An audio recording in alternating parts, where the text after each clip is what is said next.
आज मेरी तबीयत ठीक नहीं है, हम कल बात करेंगे। मैंने हाँ बोला और फोन रख के सो गया।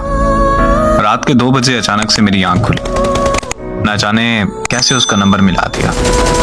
उसका नंबर दूसरी लाइन पर मसरूफ था। 5 मिनट बाद मुझे वापस कॉल आई। उसकी छोटी बहन बोली कि मोबाइल मेरे पास है और आप ही सो रही हैं। अगले दिन सुबह से शाम हो गई लेकिन उसने मुझसे रब्ता नहीं किया। मैंने दोबारा से कॉल की और देखा तो फिर से नंबर मसरूफ मिला आ रहा था। 1 मिनट बाद कॉल बैक आई और उसने मुझे कहा कि मैं कज़न से बात कर रही थी। मैं खामोशी से उसकी बात सुनता रहा और फिर कुछ वक्त तक हम दोनों खामोश रहे। फिर वो कहने लगी कि अगर ऐसे ही खामोश रहना है तो मुझे बता दो, मैं कॉल बंद कर दूं। मैंने मुस्कुरा कर कहा जैसे तुम्हें ठीक लगे।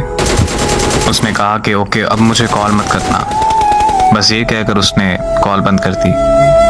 मैंने कुछ देर बाद उसे फिर कॉल कर दी। इस बार फिर से उसका नंबर मसरूफ आ रहा था।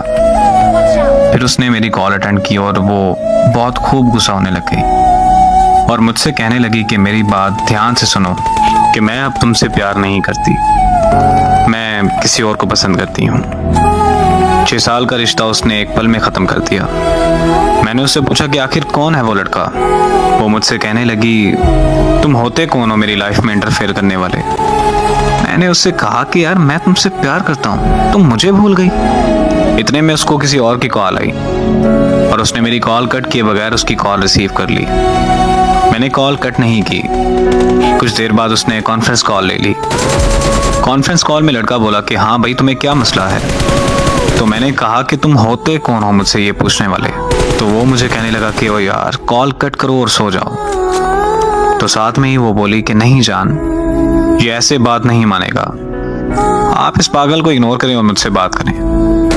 तो वो लड़का बोला कि हाँ मैं भी तो देखूंगी ये कब तक कॉल कट नहीं करता।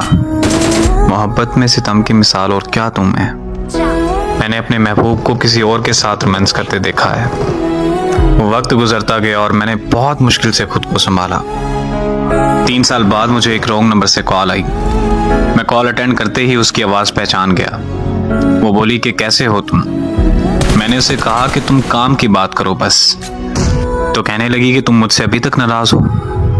मैं खामोश रहा और फिर पूछा उसने कि तुमने शादी कर ली। तो मैंने पूछा कि तुमने कर ली।